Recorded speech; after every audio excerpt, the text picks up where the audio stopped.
ជំរាបសួរបងប្អូនទាំងអស់គ្នាខ្ញុំមានម៉ាស៊ីន Anespa សម្រាប់មួយទឹកនៅក្នុងបន្ទប់ទឹកនេះគឺម៉ាស៊ីននេះមានតួនាទីជាម៉ាស៊ីនដែលចម្រោះសារធាតុទី1ទាក់ទងនឹង chlorine ដែលមាននៅក្នុងប្រភពទឹករបស់យើងហើយទី2វាផ្ដល់នៅអត្ថប្រយោជន៍សម្រាប់ស្បែករបស់យើងដោយមានសារធាតុរ៉ែនៅក្នុងនឹងជាច្រើនដើម្បីចិញ្ចឹមស្បែកហើយខ្ញុំនឹងធ្វើតេស្តទាក់ទងទៅនឹង chlorine ដែលមាននៅក្នុងទឹករត់យើងហើយពិសេសគឺម៉ាស៊ីនទឹកដែលចេញពីម៉ាស៊ីន Anespa គឺអត់មានសារធាតុក្លរទេអញ្ចឹងខ្ញុំនឹងបង្ហាញបងប្អូនតាមរយៈការធ្វើតេស្តបាទហើយ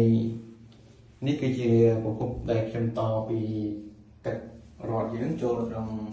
សម្លេងចម្រោះមកតហើយបន្តមកខ្ញុំបន្តទៅដល់filter គឺចូលទៅក្នុង Anespa ហើយចេញពី Anespa មកខ្ញុំមានម៉ាស៊ីនទឹកក្តៅទឹកត្រជាក់បាទអញ្ចឹងខ្ញុំនឹងធ្វើតេស្តជូនបាទ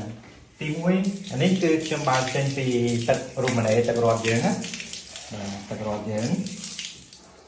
បាទនេះខ្ញុំដាក់នៅខាងនេះអានេះទឹករត់ណាបាទហើយមួយទៀតខ្ញុំចេញពី Anespa បាទអញ្ចឹងទឹកនេះគឺចេញពីម៉ាស៊ីនAnespa តែម្ដងបាទអញ្ចឹងខ្ញុំត្រង់បាទនេះហើយអានេះគេហៅ test សម្រាប់សារធាតុក្លរបើពណ៌វាកាន់តែលឿងបានន័យថាបាទខ្ញុំដាក់4 10ប៉ុណ្ណោះដូចគ្នាបាទស្មើគ្នាអញ្ចឹងពណ៌វាកាន់តែលឿងបានន័យថាសារធាតុក្លរកាន់តែខ្លាំងបាទអញ្ចឹងយើងមើលក្នុងនេះយើងមើលមកទឹករត់យើងឃើញវាលឿងខ្លាំងមែនតើហើយទឹកដែលខ្ញុំដាក់ដូចគ្នាចេញពី